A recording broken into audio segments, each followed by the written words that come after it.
அன்பார்ந்த வாக்காளர் பெருமக்களே, வாக்களிப்பது என்பது ஜனநாயகத்தின் அடிப்படை உரிமை மற்றும் கடமையாகும். இது சமூக அரசியல் சமத்துவத்தை நிலைநிறுத்தி மக்களின் விருப்பத்தை பிரதிபலிக்கும் அரசாங்கத்தை உருவாக்குகிறது. ஒரு வாக்கு நாட்டை வழிநடத்தும் தலைவர்களை தேர்ந்தெடுப்பதன் மூலம் சிறந்த எதிர்காலத்தையும் சமூக பொறுப்பையும் உறுதி செய்கிறது.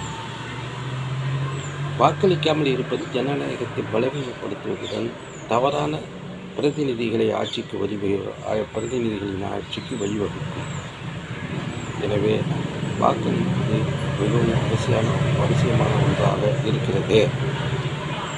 வாக்காளர்கள் 18 வயது பூர்த்தி அடைந்தவர்களுக்கு மேல் உள்ளவர்களும் தவறாமல் தங்கள் வாக்குச்சாவடிகளுக்கு சென்று இந்திய தேர்தல் ஆணையத்தின் வழி நெறிமுறைகளுக்கு ஏற்ப வாக்களிக்கும்படி தாழ்மையுடன் வேண்டிக் கொள்கிறேன்.